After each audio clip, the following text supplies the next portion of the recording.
नमस्कार दोस्तों, मैं हूं दीपेंद्र सिंह राठौड़ और स्वागत करता हूं आप सभी का मैया पाठशाला के ऑनलाइन प्लेटफॉर्म पर। तो दोस्तों, जैसा कि आप सभी को पता है, हम अपनी पिछली कक्षा में विद्युत वाला टॉपिक पढ़ रहे थे, इलेक्ट्रिसिटी वाला। और उस टॉपिक के अंतर्गत दोस्तों हमने क्या कर लिया था, हमने ओम का नियम लास्ट कक्षा में पढ़ा था और आप सभी लोगों को वो नियम समझ में भी आया होगा। मैं थोड़ा सा रिपीट भी कर देता हूं आपके लिए। ओम का नियम होता है V प्रोपोर्शनल टू I। अगर किसी भी चालक तार के अंदर उसकी भौतिक अवस्थाएं नियत है, जैसे लंबाई, अनुप्रस्थ काट, क्षेत्रफल, तापमान आदि, तो उस चालक तार के सिरों पर उत्पन्न विभवांतर जो होगा वो उसमें प्रवाहित धारा के क्या होगा, समानुपाती होगा। ये ओम का नियम कहता है। पिछली कक्षा में मैंने बताया था आपको V प्रोपोर्शनल टू I, ये आपका ओम का क्या होता है दोस्तों, नियम होता है। ठीक है, और इसी को अगर अपन समानुपाती स्थिरांक हट जाता है ये, तो ये आ जाता है V बराबर I और एक स्थिरांक आ जाता है जिसको कहते हैं प्रतिरोध यानी R, है ना। इसे प्रतिरोध कहा जाता है। इस R को क्या कहा जाता है मित्रों, इसे प्रतिरोध कहा जाता है, रेजिस्टेंस कहा जाता है। तो कहानी अपनी आज की कक्षा में इसी पे रहेगी। प्रतिरोध के बारे में हम पढ़ेंगे बहुत अच्छे से। जो एग्जाम में आने वाले प्रश्न है वो करेंगे अपन, पूरे तरीके से करने का प्रयास करेंगे कि आपके एग्जाम्स में ये क्वेश्चन हो पाए। तो दोस्तों स्टार्ट करते हैं अपन अब प्रतिरोध से। ठीक है, तो आज की कक्षा जो हमारी रहेगी वो सबसे पहले मैं लिख देता हूं, विद्युत धारा पे ही रहेगी। किस पे रहेगी, विद्युत धारा पे ही रहेगी। आप जो भी लोग तैयारी कर रहे हैं उनको आपको पता होना चाहिए क्लास कौन सी है, कौन सा पार्ट है। सबसे पहले आपको इस बारे में पता होना चाहिए। तो विद्युत धारा और आपका विद्युत धारा का part number 3, part number 4, 3 videos आपकी जा चुकी है। ये पार्ट आपका कौन सा रहेगा, 4 रहेगा। ठीक है, तो करंट इलेक्ट्रिसिटी का पार्ट नंबर 4 है। अच्छा, आप सभी के लिए इंफॉर्मेशन मैं आपको बता दूं, जल्दी आपके, है ना, अर्धवार्षिक के जो मॉडल पेपर्स है उनकी एक वीडियो आने वाली है मेरी साइंस की। चूंकि आपका एग्जाम है 10 तारीख से, अर्धवार्षिक हाफ ईयरली परीक्षा है, तो उसके लिए मैं आपके लिए एक मॉडल पेपर लेके आऊंगा। उसका सॉल्यूशन, उसमें पेपर में क्वेश्चंस जो आपके एग्जाम में आएंगे उस हिसाब से होंगे। तो आप सभी लोग उसको भी देखिएगा और इसी तरीके से प्यार दीजिएगा। बात करते हैं दोस्तों अपन विद्युत धारा पार्ट 4 की। और आज जो पूरी चर्चा करने वाले हैं हम वो प्रतिरोध के बारे में करने वाले हैं। किसके बारे में, प्रतिरोध। आप कहोगे कौन सा प्रतिरोध, ये प्रतिरोध क्या होता है, रेजिस्टेंस क्या होता है। तो पिछली कक्षा में मैंने बताया था आपको, अभी रिपीट भी किया है मैंने, कि ओम के नियम में एक स्थिरांक आता है जिसको अपन क्या कहते हैं, प्रतिरोध यानी रेजिस्टेंस। तो आज की कहानी हमारी किसके बारे में होगी, रेजिस्टेंस के बारे में होगी, प्रतिरोध के बारे में होगी। तो अपन इस प्रतिरोध को बहुत अच्छे से पढ़ने वाले हैं कि आखिर ये रेजिस्टेंस क्या होता है। तो कहानी दोस्तों किसकी पढ़ेंगे अब अपन, रेजिस्टेंस की पढ़ेंगे। अब रेजिस्टेंस क्या होता है, प्रतिरोध क्या होता है, देखिए नाम से पता पड़ रहा है प्रतिरोध, यानी ये किसी ना किसी चीज को रोकेगा। तो क्या होता है, चालक तार के अंदर विद्युत धारा के प्रवाह में डाली गई बाधा को ही अपन क्या कहते हैं, प्रतिरोध कहते हैं। तो प्रतिरोध क्या होता है, चालक तार में विद्युत धारा के प्रवाह में डाली गई बाधा को क्या कहा जाता है, प्रतिरोध। मतलब किसी भी चालक तार में धारा बह रही है तो उस धारा के बहने में जो रुकावटें डाली जाती है उसको क्या कहा जाता है, प्रतिरोध कहा जाता है। तो अपन प्रतिरोध की परिभाषा क्या कह सकते हैं, प्रतिरोध की परिभाषा सर ये कह सकते हैं, विद्युत धारा के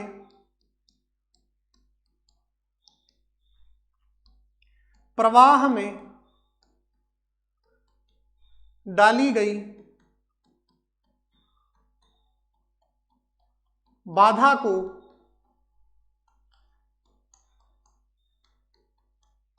प्रतिरोध कहते हैं।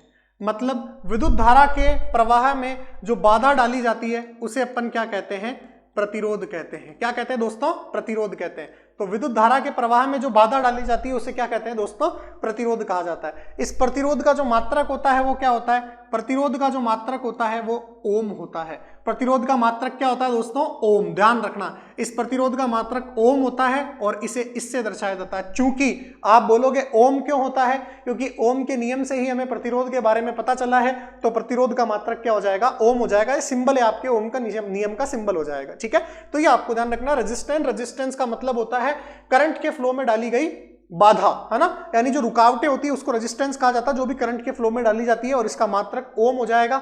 इसको आर से प्रदर्शित करते हैं। किससे प्रदर्शित करते हैं दोस्तों, आर से। बहुत इंपॉर्टेंट है, इसे आर से प्रदर्शित करते हैं। और इसका फॉर्मूला क्या हो जाएगा, अगर आपसे कोई पूछे तो आपको ध्यान होना चाहिए। एक परिभाषा अपन इसको ऐसे भी कह सकते हैं कि आर जो होता है प्रतिरोध, वो विभव और धारा का अनुपात होता है। क्योंकि ओम का नियम होता है V बराबर IR, तो यहां से V और I का अनुपात जो हो जाएगा वो क्या हो जाएगा, प्रतिरोध हो जाएगा। ये कैसे लिखा है मैंने, क्योंकि हम जानते हैं कि ओम के नियम से, किसके नियम से, ओम के नियम से हम ये जानते हैं ओम के नियम से हम क्या जानते हैं, ओम के नियम से हम ये जानते हैं कि V बराबर क्या होता है IR।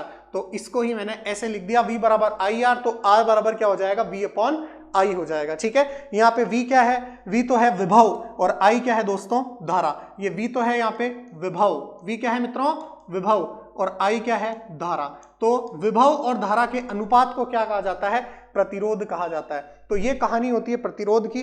प्रतिरोध होती है धारा के प्रवाह में डाली गई रुकावट को ही क्या कहा जाता है, प्रतिरोध कहा जाता है, रेजिस्टेंस कहा जाता है। ठीक है, रेजिस्टेंस का जो मात्रक होता है वो कितना क्या होता है, रेजिस्टेंस का मात्रक आपका ओम होता है, जिसे शिवलिंग वाले चिन्ह से प्रदर्शित करते हैं, ये आपको ध्यान रखना है। तो दोस्तों उम्मीद करता हूं ये कहानी आपको समझ में आई होगी प्रतिरोध की। अभी प्रतिरोध के बारे में और अपन को पढ़ना है, आप इसको देखिए, कोई दिक्कत है तो मुझसे पूछ सकते हैं, वरना अपन आगे बढ़ते हैं। ठीक है, ये प्रतिरोध की नॉर्मल डेफिनेशंस है जो आपको ध्यान रखनी है, पीडीएफ इसकी आपको मिल जाएगी, आपको टेंशन देने की जरूरत नहीं है। उसके बाद में अब नेक्स्ट टॉपिक पे आते हैं अपन प्रतिरोध के अंदर ही। तो नेक्स्ट चीज जो आएगी आपके प्रतिरोध में, मैंने देख लिया आर से दर्शाते हैं, V अपॉन I होता है इसका फॉर्मूला। बात आती है प्रतिरोध की निर्भरता। क्वेश्चन पूछा जाएगा आपके, बताइए प्रतिरोध किस किस पे निर्भर करता है। प्रतिरोध की निर्भरता, प्रतिरोध की निर्भरता, डिपेंडेंसी ऑफ रेजिस्टेंस, प्रतिरोध की निर्भरता। तो टॉपिक आता है आपका नेक्स्ट, प्रतिरोध की निर्भरता, यानी डिपेंडेंसी ऑफ रेजिस्टेंस, यानी प्रतिरोध आपका किस किस चीजों पे निर्भर करता है। जो आपको प्रतिरोध से ध्यान रखना है, धारा के प्रवाह में डाली गई बाधा, है ना, विद्युत धारा को जो बहने से रोकता है वो चीज क्या है, प्रतिरोध है। तो बताओ मुझे, प्रतिरोध ज्यादा होगा तो धारा कम होगी, ज्यादा होगी। अरे भाई रुकावटें ज्यादा होगी तो धारा क्या हो जाएगी, कम।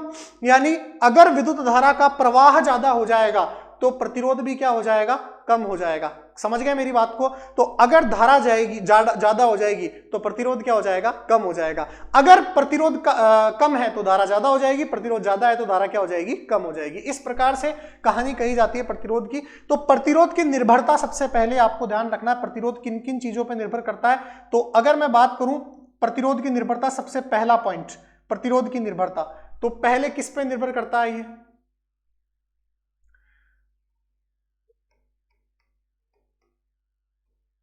चालक तार की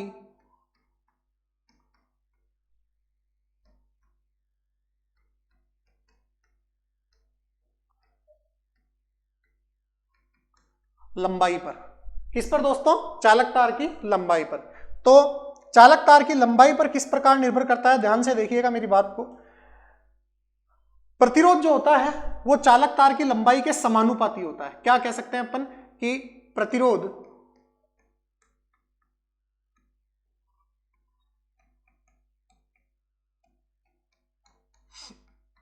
चालक तार की लंबाई के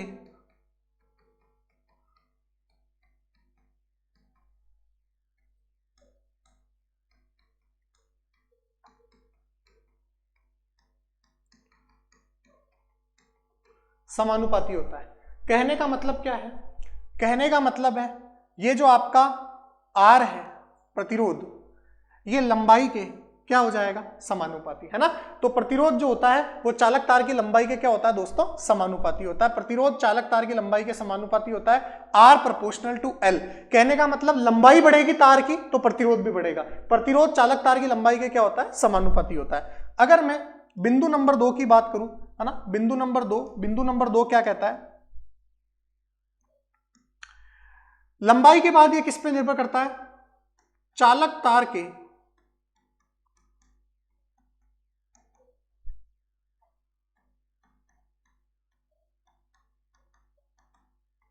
अनुप्रस्थ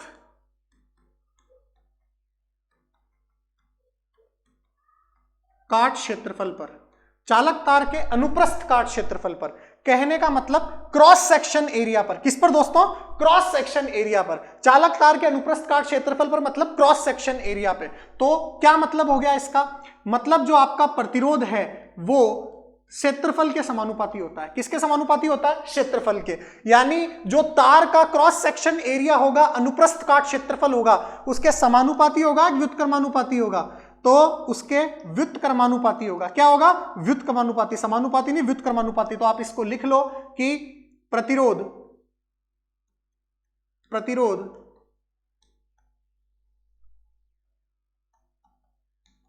चालक तार के अनुप्रस्थ काट क्षेत्रफल क्रॉस सेक्शन एरिया के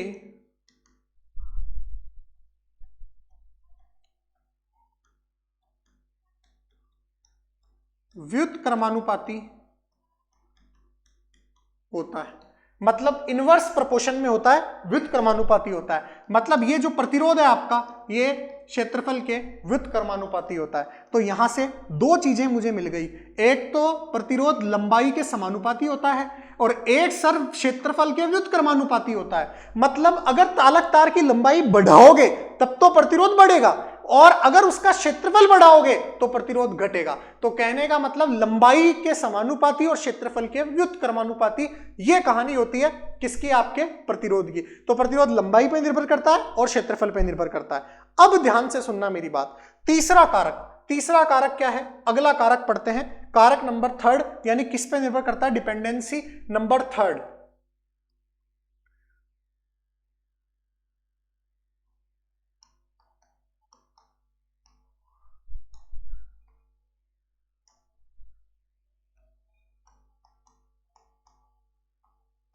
चालक तार के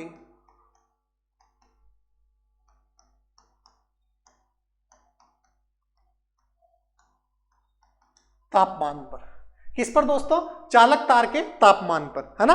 तापमान पर निर्भर करता है। कहने का मतलब अगर बात करूं मैं धातुओं के लिए, किसके लिए दोस्तों? धातुओं के लिए। अगर मैं धातुओं के लिए बात करूं, मेटल्स के लिए बात करूं, किसके लिए? धातुओं के लिए। तो पहला पॉइंट है धातुओं के लिए, मेटल्स के लिए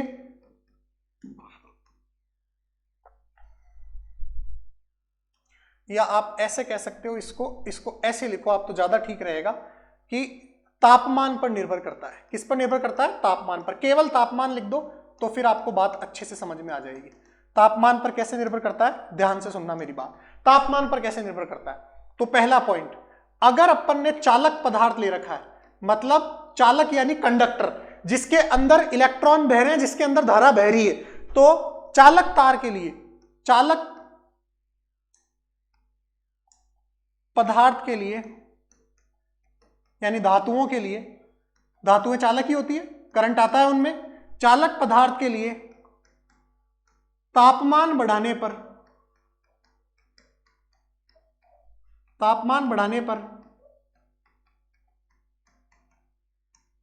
प्रतिरोध बढ़ता है। कहने का मतलब अगर आप तापमान बढ़ा दोगे तो प्रतिरोध क्या हो जाएगा? बढ़ जाएगा। चालक तार के लिए तापमान बढ़ाने पर प्रतिरोध क्या हो जाएगा? बढ़ जाएगा। ठीक है। अगर मैं बात करूं कुचालक के लिए, कुचालक के लिए, तो अगर मैं कुचालक के लिए बात करूं जिनमें करंट का प्रवाह नहीं होता, तो कुचालक के लिए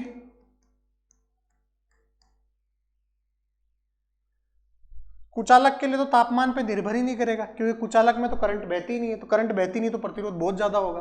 बात करता हूं मैं अर्धचालक के लिए, है ना? ये थोड़ी सी कुछ बातें हैं जो अपन को ध्यान रखनी है। अर्धचालक पदार्थ के लिए, अर्धचालक वो होते हैं जो चालक और कुचालक दोनों की तरह काम करते हैं। सामान्यतः वो कुचालक होते हैं, परंतु उनमें कुछ अशुद्धियां मिला दे तो वो चालक बन जाते हैं। ठीक है। तो अर्धचालक पदार्थ के लिए तापमान बढ़ाने पर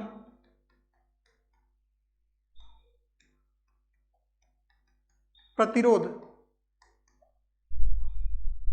घटता है। तो देखो मैंने आपको कितने कारक बता दिए? 3 कारक बता दिए। लंबाई, चालक तार की लंबाई पर, लंबाई बढ़ाओगे प्रतिरोध बढ़ेगा, क्षेत्रफल बढ़ाओगे प्रतिरोध घटेगा, आर व्युत्क्रमानुपाती ए, है ना?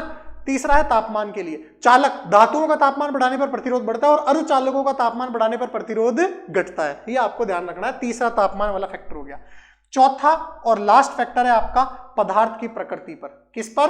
पदार्थ की प्रकृति पर। और सीधा सीधा आपको ध्यान रखना है पदार्थ की प्रकृति पर, मतलब अलग अलग पदार्थ के लिए प्रतिरोध भी क्या होगा आपका? अलग अलग होगा। धातुओं के लिए अलग होगा, अधातुओं के लिए अलग होगा, अर्धचालकों के लिए अलग होगा, पदार्थ की प्रकृति पर अलग अलग होगा। मतलब अलग अलग पदार्थों का, यानी अलग अलग पदार्थों का प्रतिरोध भी क्या होगा? अलग अलग होगा। तो अलग अलग पदार्थों का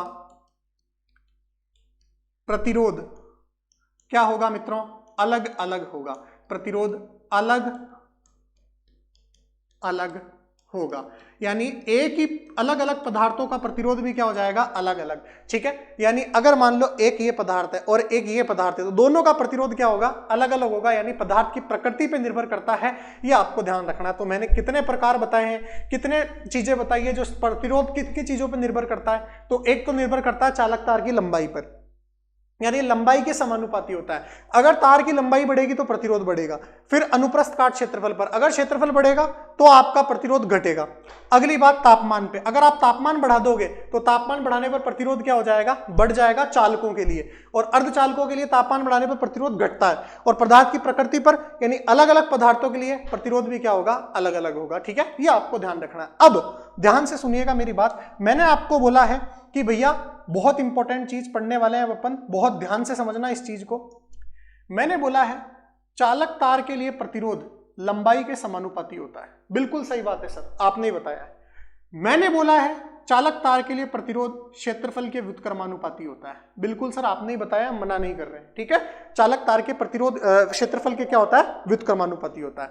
अब अगर मैं बात करूं, अगर आप इन दोनों को मिला देते हो, अगर आप इन दोनों को क्या कर देते हो, मिला देते हो, जैसे देखिए लंबाई के क्या है, समानुपाती है, लंबाई के समानुपाती है, और क्षेत्रफल के क्या है, व्युत्क्रमानुपाती है। अब कहने का मतलब मिलाना कैसे, मिलाने का मतलब यह है, क्या हम यहां से ये लिख सकते हैं क्या कि प्रोपोर्शनल, लंबाई के तो प्रोपोर्शनल है और क्षेत्रफल के यानी एरिया के इनवर्सली प्रोपोर्शनल है, लंबाई के समानुपाती है, क्षेत्रफल के व्युत्क्रमानुपाती है। तो अगर आप इन दोनों को मिला दोगे तो यहां से ये बन जाएगा। और आप सभी ने बचपन से सीखा है, अगर बचपन से ये बात सीखी होगी आपने, अगर आप ये समानुपाती स्थिरांक हटाओगे तो एक नया चीज आएगी, एक नियतांक आएगा, और यहां पे वो नियतांक कौन सा आएगा, रो आएगा। कौन आएगा, रो। अब ये रो क्या होता है अभी पढ़ेंगे अपन, ध्यान से, टेंशन लेने की जरूरत नहीं है। रो L/A, ये आपका फार्मूला बन जाएगा, ये आपका क्या बन जाएगा, फार्मूला। तो R बराबर हो जाएगा रो L/A। ठीक है, यहां पे ये L क्या है, L तो है लंबाई, A है क्षेत्रफल, L क्या है,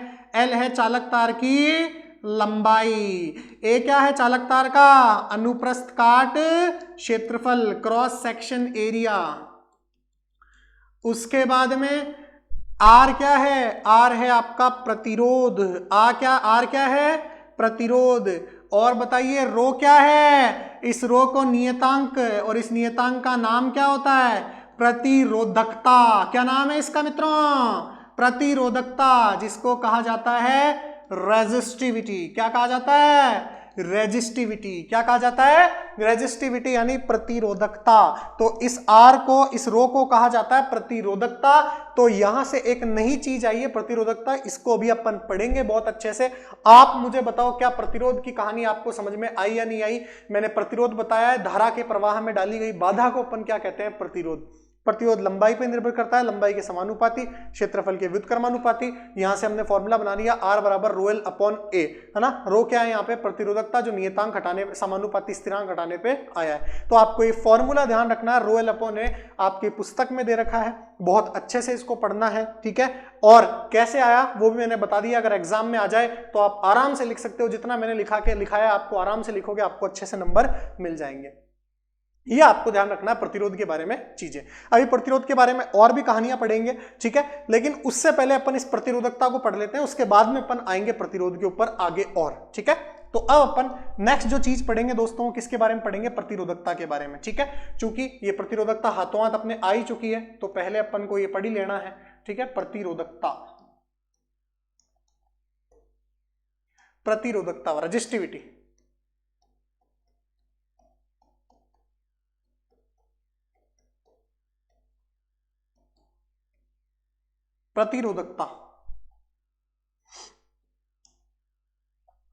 प्रतिरोधकता इसको रो से दर्शाते हैं। क्या होता है प्रतिरोधकता, तो ध्यान से सुनिएगा। प्रतिरोध का फॉर्मूला होता है R बराबर रो L/A, ये प्रतिरोध का फॉर्मूला होता है।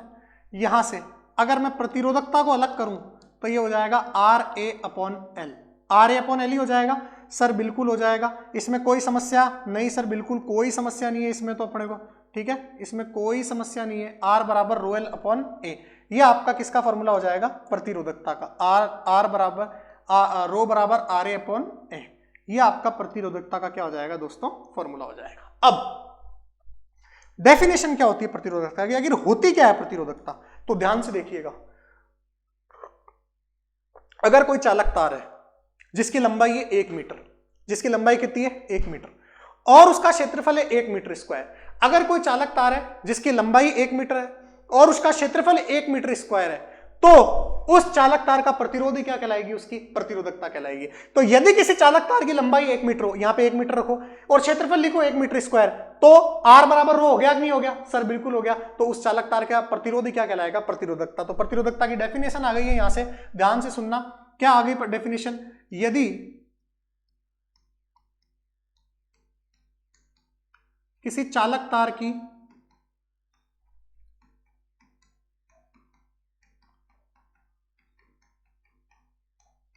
लंबाई 1 मीटर हो एवं उसका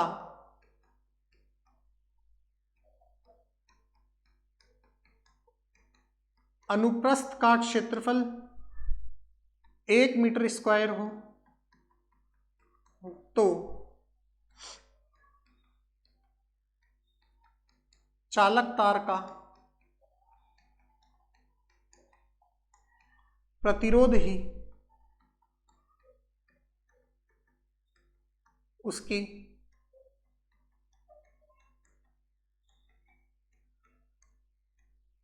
प्रतिरोधकता कहलाता है। कहने का मतलब क्या हो गया, आप ध्यान से सुनिएगा, बड़े अच्छे से समझिएगा इसको। अगर लंबाई है 1 मीटर और क्षेत्रफल है 1 मीटर स्क्वायर, तो क्या इस फॉर्मूले से रो बराबर R आएगा कि नहीं आएगा, बिल्कुल आएगा, और इसी को कहते हैं प्रतिरोधकता। तो 1 मीटर क्षेत्रफल, 1 मीटर स्क्वायर क्षेत्रफल व 1 मीटर लंबाई वाले तार का जो आपका प्रतिरोध होगा वही उसकी क्या कहलाएगा, प्रतिरोधकता कहलाएगा। तो प्रतिरोधकता की डेफिनेशन आपसे कोई पूछ ले तो बता दोगे, बिल्कुल सर। चालक तार की लंबाई 1 मीटर है, उसका अनुप्रस्थ काट क्षेत्रफल इतना है, तो चालक तार का प्रतिरोध उसकी क्या कहलाएगा, प्रतिरोधकता कहलाएगा। ठीक है, ये आपको ध्यान रखना है। अगर आपसे कोई मात्रक पूछ ले इसका, है ना, क्योंकि एग्जाम में पूछा जा सकता है, बताइए प्रतिरोधकता का मात्रक क्या हो जाएगा, तो आप क्या कहोगे प्रतिरोधकता का मात्रक। यहां से देखो, प्रतिरोध का तो होता है ओम, है ना, और क्षेत्रफल का मीटर स्क्वायर, और ये नीचे मीटर है, तो ओम इंटू मीटर हो जाएगा। 1 मीटर से 1 मीटर कट जाएगा, तो ओम इंटू मीटर आपका क्या आ जाएगा, आंसर हो जाएगा। ठीक है, तो प्रतिरोधकता का मात्रक क्या होता है, ओम इंटू मीटर। क्या होता है दोस्तों, ओम इंटू मीटर हो जाएगा। प्रतिरोधकता का मात्रक क्या हो जाएगा, ओम इंटू मीटर। तो ये आपका मात्रक हो जाएगा जो आपको ध्यान रखना है, एग्जाम में पूछा जा सकता है। बताइए प्रतिरोधकता क्या होती है, इसका मात्रक क्या होता है। तो ये सारी कहानी आपको ध्यान में होनी चाहिए, बहुत अच्छे से समझ में आनी चाहिए। एक लाइन लास्ट और बता रहा हूं मैं, आपसे पूछा जाएगा प्रतिरोधकता किस पे निर्भर करती है। जैसे प्रतिरोध लंबाई पे निर्भर करता है, क्षेत्रफल पे निर्भर करता है, तापमान पे निर्भर करता है, पदार्थ की प्रकृति पे निर्भर करता है। आपसे पूछा जाएगा प्रतिरोधकता किस पे निर्भर करती है। प्रतिरोधकता ना लंबाई पे निर्भर करती है ना क्षेत्रफल पे। गलत फहमी में मत रह जाना फॉर्मूले को देख के। क्यों, क्योंकि हमने लंबाई 1 मीटर पहले ही कर दी, क्षेत्रफल 1 मीटर स्क्वायर खत्म कर दिया, तो इनका मामला तो खत्म ही हो गया क्षेत्रफल और लंबाई का। प्रतिरोधकता केवल पदार्थ की प्रकृति पर और तापमान पर निर्भर करती है। किस पे निर्भर करती है, तापमान और पदार्थ की प्रकृति पर। तो कहने का मतलब प्रतिरोधकता केवल और केवल पदार्थ के तापमान और उसकी प्रकृति पर निर्भर करती है। तो यह कहानी भी आपको ध्यान रखनी है, इंपॉर्टेंट है, एग्जाम में पूछी जा सकती है। आपसे पूछ ले प्रतिरोधकता किस पे निर्भर करती है, तो आप यहां पे नोट करके लिखोगे प्रतिरोधकता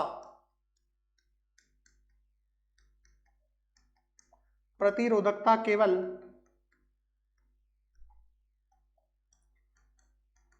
पदार्थ की प्रकृति एवं तापमान पर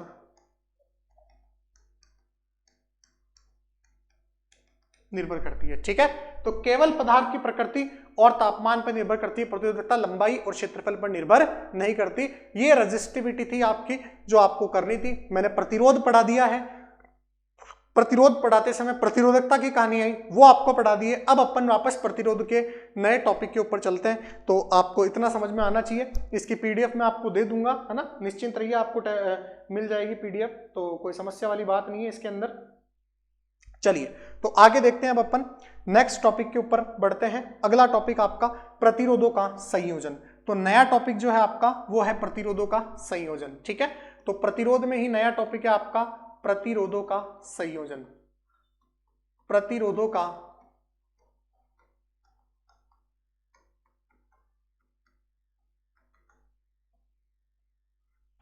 संयोजन, ठीक है।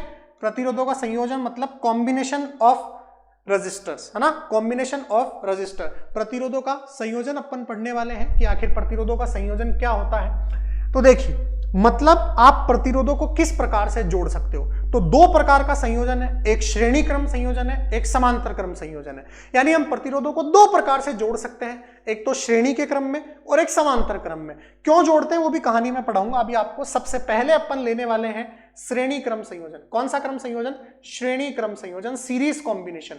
श्रेणी क्रम संयोजन, और इसको अंग्रेजी में कहते हैं सीरीज कॉम्बिनेशन। श्रेणी क्रम संयोजन और अंग्रेजी में इसको कहते हैं सीरीज कॉम्बिनेशन।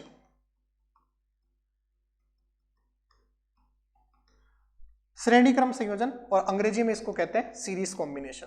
अब सबसे पहली बात और इंपॉर्टेंट बात, सब समझना बड़े ध्यान से, ये क्या होता है श्रेणी क्रम संयोजन। मतलब आपके पास मान लो जैसे 3 रजिस्टर है, 3 प्रतिरोध है, आपको उन तीनों को जोड़ के एक ही बनाना है और ऐसा एक बनाना है कि उन तीनों का काम कर दे। तो उसको किस क्रम में जोड़े? तो उसको जोड़ने के दो तरीके हैं, एक श्रेणी में, एक समांतर में। तो अगर आप श्रेणी क्रम संयोजन में जोड़ोगे तो ध्यान रखना, इस संयोजन में धारा का मान नियत रहता है। किसका मान नियत रहता है? धारा का मान नियत रहता है। तो इस संयोजन में विद्युत धारा का मान नियत रहता है, करंट का मान कांस्टेंट रहता है।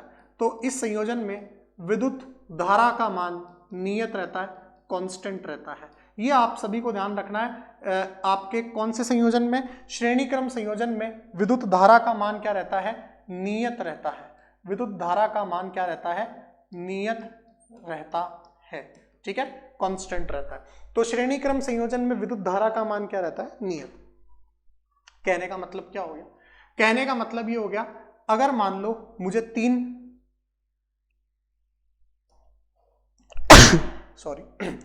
देखिए, अगर मुझे 3 रजिस्टर जोड़ने हैं, जैसे मान लो ये प्रतिरोध को इस तरीके से दर्शाते हैं, ये एक प्रतिरोध है, ये दूसरा प्रतिरोध है, ये तीसरा प्रतिरोध है। अब ध्यान से समझिएगा, ये बिंदु A है और ये बिंदु B है। ये 3 प्रतिरोध है, एक R1 है, एक R2 है और एक R3 है, ठीक है, R1, R2 और R3। अब इसे मान लो किसी परिपथ से जोड़ा गया है इस तरीके से।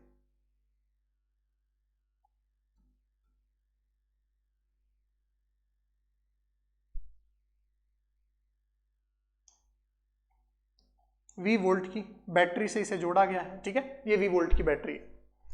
अब इस प्रतिरोध में वोल्टेज अलग होगा, इसमें अलग होगा, इसमें अलग होगा, पर तीनों में धारा का मान सेम रहेगा, क्योंकि किस क्रम में जुड़े हुए हैं? ये श्रेणी में जुड़े हुए हैं, सीरीज में जुड़े हुए हैं। तो इन सब में वोल्टेज अलग अलग होगा, परंतु करंट जो होगी, करंट सब में क्या रहेगी? सेम। तो ये ध्यान रखना, यहां पे भी आई धारा बहेगी, यहां पे भी आई बहेगी, यहां पे भी आई बहेगी और यहां पे भी आई बहेगी। धारा सब में क्या बहेगी? सेम। परंतु ध्यान से समझना मेरी बात, बड़े ध्यान से समझना। ध्यान से क्या समझोगे?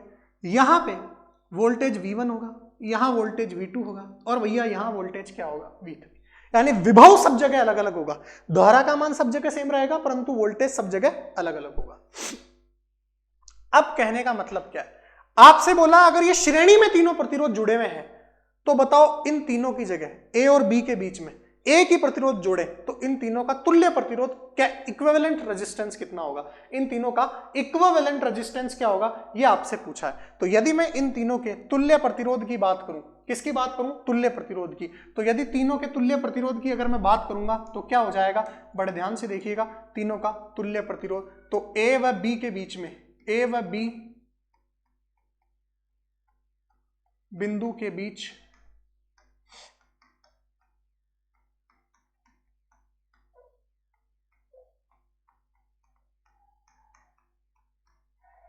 तुल्य प्रतिरोध क्या हो जाएगा? ध्यान से सुनना मेरी बात। तो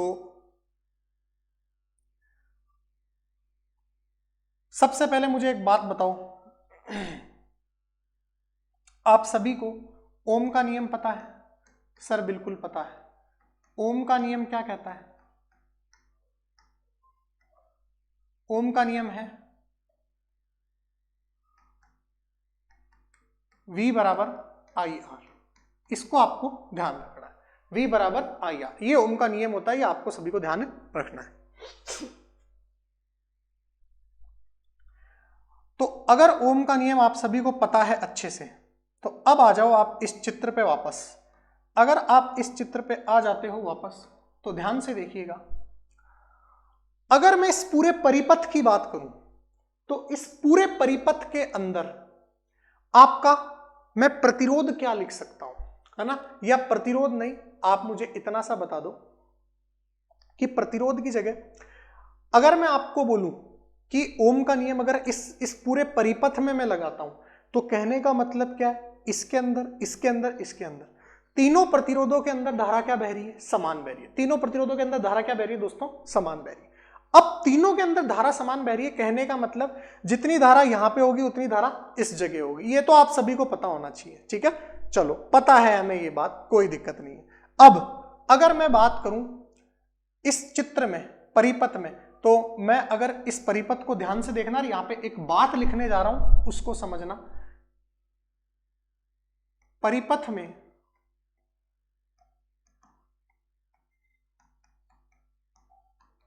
कुल विभव, उस परिपथ में क्या कुल विभव यही होगा क्या? V बराबर V1 plus V2 plus V3। जरा ध्यान से देखना, मैं सभी का अटेंशन चाहूंगा, इसलिए मैं आपको थोड़ी देर पहले पीछे लेके गया था। ये जो V है, पूरा इस पूरे परिपथ की बैटरी का वोल्टेज है, वो इन तीनों के ही बराबर होगा। अरे कुछ इसमें बटेगा, कुछ इसमें बटेगा, कुछ इसमें बटेगा, कितना बटेगा हमें नहीं पता, पर क्या V1 V2 V3 मिला के V बनाएंगे कि नहीं बनाएंगे? सर बिल्कुल बनाएंगे। और कहां से लाओगे? बाहर से थोड़ा ना लेके आओगे वोल्टेज, जो बैटरी का वही तो बटेगा इनके अंदर। तो V1 plus V2 plus V3 मिला के V बनेगा। तो कहने का मतलब क्या हो गया दोस्तों? इसको मैं इस परिपथ में कुल विभव V बराबर V1 plus V2 plus V3 है, तो क्या मैं इसको ऐसे लिख सकता हूं क्या? तो ये लिख दिया मैंने। अब बताओ, ओम के नियम से V बराबर क्या होता है? आई आर, यानी पूरे परिपथ के अंदर, पूरे परिपथ की करंट R है और पूरे परिपथ का प्रतिरोध कितना है? R है। अब जरा बताना V1 क्या होगा?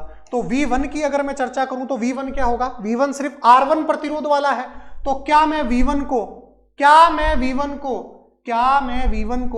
IR1 लिख सकता हूं क्या? आप बोलोगे सर कैसे? अरे पहले प्रतिरोध में धारा तो उतनी जाएगी, परंतु उसका प्रतिरोध कितना? R1 है।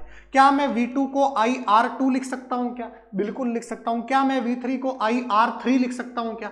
सर बिल्कुल लिख सकते हो, चूंकि सभी के अंदर प्रतिरोध क्या, धारा का मान क्या है? समान है। तो IR1 IR2 IR3 मिला के IR बना रहे हैं। अब आप सभी को पता है, बचपन से गणित पढ़ते आए हो, इसमें I कॉमन ले लेंगे तो R1 plus R2 plus R3 आ जाएगा। क्या यहां से ये I से I कटेगा कि नहीं कटेगा? बिल्कुल सर कटेगा। तो बताओ R का मान क्या आ जाएगा? R का मान यहां से आ जाएगा R1 plus R2 plus R3। कहने का मतलब श्रेणी क्रम संयोजन में अगर 3 प्रतिरोध जुड़े हुए हैं या कितने भी प्रतिरोध जुड़े हुए हैं, उन सब का तुल्य प्रतिरोध क्या आएगा? उन सब को आपस में क्या कर दो? ऐड कर दो, उन सब को आपस में जोड़ दो। यही कहानी मैंने बताई है आपको। ए और बी बिंदु के बीच में तुल्य प्रतिरोध पढ़ा है अपन ने। ओम के नियम से V बराबर क्या होता है? IR होता है। इस परिपथ में कुल विभव V बराबर V1 plus V2 plus V3 होगा। मैंने सिर्फ V को IR, V1 को IR1, V2 IR2, V3 IR3 लिखा चित्र से, जो आप सभी को पता होना चाहिए। इस चित्र में यहां पे है ना, इस चित्र में मैंने ये सिर्फ इस धारा को, इस वोल्टेज को IR1 लिखा है, इस वोल्टेज को IR2 लिखा है और इस वोल्टेज को IR3 लिखा है, सिर्फ, और कुछ नहीं लिखा है। ठीक है, तो इतनी कहानी तो आपको समझ में दोस्तों आनी ही चाहिए। और अब यहां से अगर आप कर पाते हो, देख पाते हो, तो यहां से R बराबर हो जाएगा R1 plus R2 plus R3। तो ये श्रेणी क्रम संयोजन के अंदर क्या होता है दोस्तों? तुल्य प्रतिरोध होता है। ये श्रेणी क्रम संयोजन का क्या होता है? तुल्य प्रतिरोध होता है, जो आपको ध्यान रखना है। चलिए, तो ये कहानी थी श्रेणी क्रम संयोजन की। देखिए, आपको समस्या है तो आगे बढ़ते हैं अपन। ठीक है, लिखने की जरूरत नहीं है, मैं पहले ही बोल रहा हूं, आपको लिखने की आवश्यकता नहीं है, मैं आपको लिखा हुआ दे दूंगा। ठीक है, कोई दिक्कत नहीं है, बस समझ आ कीजिए आप तो, है ना। तो ये श्रेणी क्रम संयोजन आपका पूरा हुआ। श्रेणी क्रम संयोजन पूरा हुआ। क्वेश्चन अभी अपन साथ में करेंगे श्रेणी समांतर के, कोई टेंशन लेने की बात नहीं है ना। श्रेणी क्रम संयोजन बस आप तो ध्यान रखो, क्वेश्चन अभी अपन कर लेंगे, कोई समस्या वाली बात नहीं है, ठीक है, आराम से। एक चीज और ध्यान से समझना, मैं एक श्रेणी क्रम संयोजन में एक और बात बता देता हूं आपको। यदि n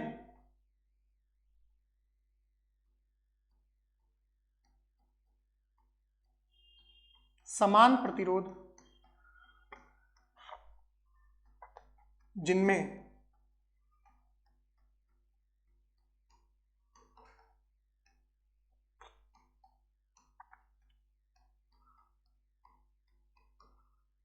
प्रत्येक का प्रतिरोध R है,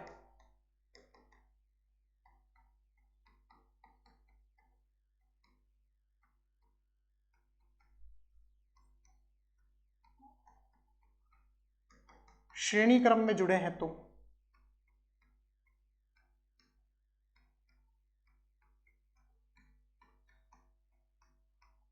तुल्य प्रतिरोध, तुल्य प्रतिरोध कितना हो जाएगा? कहने का मतलब, मान लो, ध्यान से देखना मेरी बात, ये एक प्रतिरोध जुड़ा हुआ है, ये दूसरा प्रतिरोध जुड़ा हुआ है, ये तीसरा प्रतिरोध जुड़ा हुआ है, ये चौथा प्रतिरोध जुड़ा हुआ है। इस प्रकार से बहुत सारे प्रतिरोध जुड़े हुए हैं और n प्रतिरोध जुड़े हुए हैं। कितने प्रतिरोध जुड़े हुए हैं? n, है ना। ये R1 है, ये R2 है, ये R3 है, ये R4 है, और इस प्रकार से n प्रतिरोध जुड़े हुए हैं। तो तुल्य प्रतिरोध क्या हो जाएगा? ध्यान से समझना मेरी बात को, तुल्य प्रतिरोध कितना हो जाएगा? तुल्य प्रतिरोध कितना हो जाएगा? सबको जोड़ो आप, R1 plus R2 plus R3 plus dash dash dash dash Rn, n प्रतिरोध। अब खास बात क्या है, इन सब का मान ही आ रहा है, R1 का मान भी आ रहा है, R2 का मान भी आ रहा है, R3 का मान भी आ रहा है, R4 का मान भी आ रहा है, सबका मान R दे रखा है क्वेश्चन में। तो यानी इसका मतलब आप सबको, आपको क्या करना है, इन सब R को जोड़ना है। R को कितनी बार जोड़ना है आपको? n बार जोड़ना है। तो एक को n बार जोड़ते हो तो n आता है, तो R को n बार जोड़ोगे तो क्या आएगा? NR आएगा। मतलब तुल्य प्रतिरोध क्या आ जाएगा दोस्तों? तुल्य प्रतिरोध आ जाएगा n इंटू R। तो ये कहानी भी आपको ध्यान रखनी है। अगर मान लो 10 प्रतिरोध जिनमें से प्रत्येक का प्रतिरोध 5 ओम है, श्रेणी क्रम में जुड़े हैं, तो बताओ तुल्य प्रतिरोध कितना आ जाएगा? 10 पंजे 50 आ जाएगा। n प्रतिरोध जिनमें प्रत्येक का प्रतिरोध 2 ओम है, 20 जुड़े हैं, 20 प्रतिरोध जुड़े हैं श्रेणी क्रम में, तो तुल्य प्रतिरोध कितना आ जाएगा? 40 ओम आ जाएगा। कितना आ जाएगा? 40 ओम। चलिए, श्रेणी क्रम संयोजन आपका समाप्त हुआ। आगे बढ़ते हैं दोस्तों, अब पढ़ेंगे अपन समांतर क्रम संयोजन के बारे में। किसके बारे में पढ़ेंगे दोस्तों? समांतर क्रम संयोजन के बारे में, यानी पैरेलल कॉम्बिनेशन के बारे में पढ़ेंगे।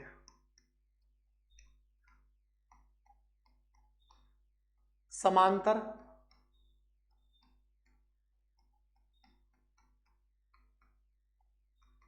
क्रम संयोजन।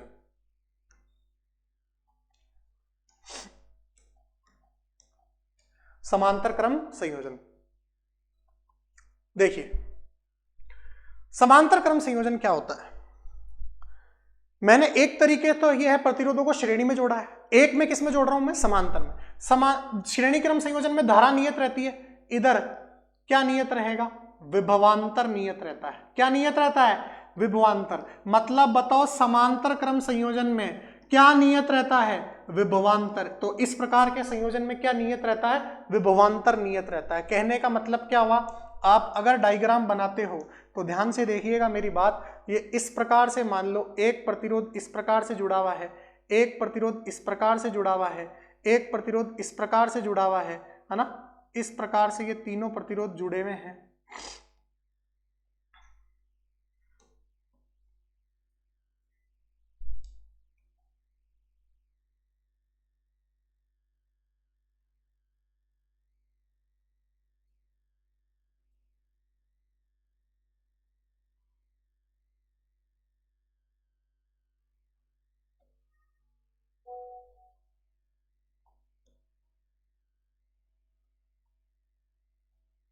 इस प्रकार से तीनों प्रतिरोध जुड़े हुए हैं। एक R1 है, एक R2 है और एक ये R3 है।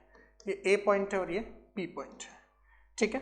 और ये V वोल्टेज की क्या है दोस्तों? बैटरी है। अब यहां से V वोल्टेज की बैटरी है।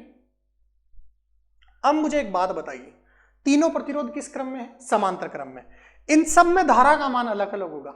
इधर धारा I1 बहेगी, इधर धारा I2 बहेगी और इधर धारा I3 बहेगी। स्पष्ट रूप से धारा अलग अलग रहेगी, परंतु सब में विभव का मान क्या होगा? समान। यानी इसमें भी वोल्टेज यहाँ पे V होगा, यहाँ पे भी वोल्टेज V होगा, यहाँ पे भी V होगा और यहाँ पे भी V होगा। क्योंकि पूरा V है तो सब जगह V होगा, है ना। सब में विभवांतर क्या रहता है? सेम रहता है, नियत रहता है, कांस्टेंट रहता है। यह समांतर क्रम संयोजन की खास बात है। श्रेणी में धारा नियत और समांतर में विभव नियत। अब मेरी बात सुनना सब ध्यान से। आप सभी को ओम का नियम पता है ना? आप सभी को ओम का नियम पता है। ओम का नियम क्या कहता है? ओम का नियम कहता है V बराबर क्या होता है? ओम का नियम क्या कहता है? V बराबर होता है IR। यही होता है V बराबर IR। अब मुझे एक बात बताओ, परिपथ से मैं क्या लिख सकता हूं? परिपथ से क्या मैं ये कहानी लिख सकता हूं क्या? परिपथ से मैं क्या ये कहानी लिख सकता हूं क्या कि कुल जो करंट होगी टोटल वो I1 plus I2 plus I3 के ही बराबर होगी? अरे भाई, तीनों प्रतिरोधों की करंट मिला के तो पूरे परिपथ की करंट होगी। बिल्कुल सर, जैसे वहां पे V बराबर V1 प्लस V2 V3 था, यहाँ पे I बराबर I1 plus I2 plus I3 है। अब अगर ऐसा होगा तो कैसा होगा? अगर ऐसा होगा तो आपको ओम का नियम पता है, V बराबर IR होता है। तो क्या मैं यहां से ये लिख सकता हूं क्या कि I बराबर होता है V अपॉन R? सर बिल्कुल सही बात है। तो यहाँ पे I बराबर क्या लिखूंगा मैं? V upon R। I1 बराबर क्या लिखूंगा मैं? V अपॉन R1, क्योंकि विभव सबके लिए सेम है। V upon R2 plus V upon R3, यही लिखूंगा मैं। अरे यही लिखूंगा ना, विभव सबके लिए सेम है। यहां से विभव कॉमन आ जाएगा, तो अगर विभव कॉमन आ गया तो 1 upon R1 plus 1 upon R2 plus 1 upon R3, तो यहाँ से V कट जाएगा और तुल्य प्रतिरोध कितना आ जाएगा? जो तुल्य प्रतिरोध है वो आपका आ जाएगा 1 अपॉन R बराबर 1 upon R1 plus 1 upon R2 plus 1 upon R3। यानी समांतर क्रम संयोजन में तुल्य प्रतिरोध का मान कितना होता है? समांतर क्रम संयोजन में तुल्य प्रतिरोध का मान होता है, अगर आपने 3 प्रतिरोध जोड़ रखे हैं तो 1 upon R1 plus 1 upon R2 plus 1 upon R3, और आपने 2 जोड़ रखे हैं तो 1 upon R1 plus 1 upon R2, आपने 4 जोड़ रखे हैं तो 1 upon R1 plus 1 upon R2 plus 1 upon R3 plus 1 upon R4। इस प्रकार से आपके तुल्य प्रतिरोधों का मान होता है। ठीक है, यह समांतर क्रम संयोजन है। समांतर क्रम संयोजन में विभव नियत रहता है। मैं पहले ही बता चुका हूं आपको, विभव क्या रहता है? नियत रहता है। ठीक है, यह आपको कहानी समझ में आ गई होगी। अब फिर से वही बात, अगर मान लो अपन ने n समान प्रतिरोध, कौन से प्रतिरोध? n समान प्रतिरोध। यदि n समान प्रतिरोध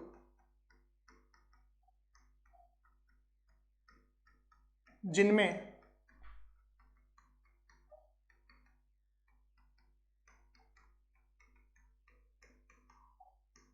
प्रत्येक का प्रतिरोध R है,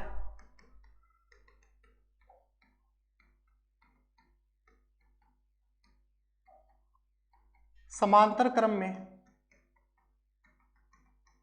जुड़े हैं, तो तुल्य प्रतिरोध कितना हो जाएगा? तुल्य प्रतिरोध हो जाएगा, ध्यान से सुनना मेरी बात, मैंने बोला 1 अपॉन R तुल्य, सब समान है, तो क्या आ जाएगा? 1 upon R plus 1 upon R plus 1 upon R dash dash dash 1 upon n बार तक, यही होगा, है ना। अब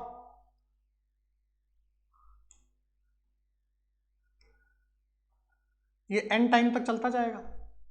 अब अगर आप इसको एक एक को जोड़ोगे n बार, तो क्या आ जाएगा? n अपॉन R हो जाएगा। अब इसको उल्टा करोगे तो क्या हो जाएगा? हमें उल्टा चाहिए, R तुल्य चाहिए, तो ये क्या हो जाएगा? R अपॉन n हो जाएगा। ठीक है, तो इस प्रकार से आपका ये क्या हो जाएगा? R upon n। और अगर श्रेणी क्रम में होता तो क्या होता? nr हो जाता। तो अगर श्रेणी क्रम में n समान प्रतिरोधों को जोड़ोगे तो तुल्य प्रतिरोध nr, और समांतर में जोड़ोगे तो क्या हो जाएगा दोस्तों? R upon n। तो ये था आपका श्रेणी क्रम संयोजन और ये था आपका समांतर क्रम संयोजन। तो दोस्तों आज की कक्षा में हमने क्या पढ़ा है? प्रतिरोध के बारे में पढ़ा है। प्रतिरोधकता के बारे में पढ़ा है और प्रतिरोधों के संयोजन के बारे में पढ़ा है। अभी आपका श्रेणी और समांतर क्रम संयोजन खत्म नहीं हुआ है। क्यों? अभी इसके क्वेश्चन पढ़ने बहुत धमाकेदार जो अपन पढ़ेंगे अगली कक्षा में। आज के लिए आपके लिए इतना ही। आज आप इतना करना, इसकी पीडीएफ आपको मिल जाएगी टेलीग्राम चैनल पे, मैया पाठशाला स्कूल के नाम से टेलीग्राम चैनल है, वहां पे आपको पीडीएफ मिल जाएगी। तो आप इसको देखिए, अच्छे से करिए, फिर अपन अगली कक्षा में पढ़ते हैं। और आपका हाफ ईयरली का जो पेपर है वो भी जल्दी आने वाला है और आप इसको करिएगा अच्छे से। कोई दिक्कत हो तो मुझसे पूछिएगा। धन्यवाद।